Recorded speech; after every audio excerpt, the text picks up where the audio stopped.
అంటే కేర్‌ఫుల్ అంటే ఏ విధంగా కేర్‌ఫుల్‌గా ఉండాలి? దీనికి కేర్‌ఫుల్ ఉండాలంటే చాలా ఉన్నాయి. బేసిక్ ఫస్ట్ ఒక్కటే చెప్తా. ఓటీపీ అనవసరంగా ఇవ్వొద్దు. వెరిఫై చేసుకోండి. పర్సన్‌ని వెరిఫై చేసుకోండి. ఆ ఓటీపీ ఏ యాప్ లోపల వచ్చిందా? ఎస్ఎంఎస్ లాగా వచ్చిందా? ఒకవేళ ఎస్ఎంఎస్ వస్తే అది ఖచ్చితంగా ఈ యాప్‌కి సంబంధించిన ఎస్ఎంఎస్ అంటే కనిపిస్తది మనకి మీద ఏదో డూప్లికేట్‌ది అది అర్థమవుతది. అది చూసుకోండి. ఓటీపీస్ ఇవ్వద్దు. సరే ఏదో ఎస్ఎంఎస్ వచ్చింది లింక్ కొట్టండి అంటే ఈ లింక్ మీద కొట్టొద్దు.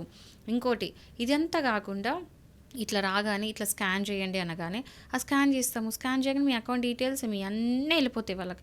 మీ మొబైల్‌లో ఉన్న ఫోటోస్‌తో సహా మొత్తం కాంప్రమైజ్ అయితది. అది కూడా ప్రాబ్లమే కదా!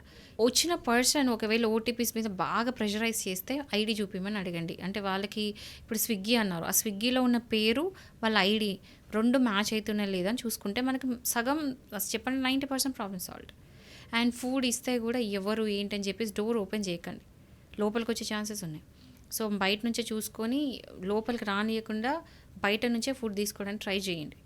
ఇప్పుడు స్విగ్గీ, జొమాటో ఇదే కాదండి. ఇది ఏ దానికైనా అప్లై అవుతది. అమెజాన్, వాటెవర్, మింట్రా ఏదైనా సరే. మీరు ఆన్‌లైన్‌లో ఆర్డర్ పెట్టుకుంటే వచ్చినప్పుడు ప్రతిదానికి ఇదే అప్లై అవుతది. ఎక్కడ కూడా మీరు ఇంకోటి మీరు ఒకవేళ ఇప్పుడు యూపీఐతోని కూడా కొన్నిసార్లు మనం పేమెంట్ చేస్తాం సీఓడీ. అప్పుడు కూడా కేర్‌ఫుల్‌గా ఉండాలి. ఎవరికి ఇస్తున్నాం ఏంటని చెప్పి. ఎవరికంటే వాళ్ళకి ఐడీ వెరిఫై చేయకుండా ఇయ్యొద్దు. సరే ఇదంతా ఏంటిరా బాబు పెద్ద హెడేక్ ఉంది.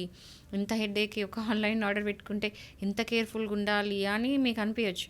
బట్ యాక్చువల్లీ ఉండాలి తప్పదు. ఎందుకంటే పెరుగుతున్న ఈ టెక్నాలజీ వల్ల అయ్యే స్కామ్స్ ఇట్లాంటియన్నీ చూస్తూ ఉంటే జాగ్రత్త ఉండాల్సిన సమయం అయితే వచ్చేసింది. జాగ్రత్త ఉండడం కూడా కరెక్ట్.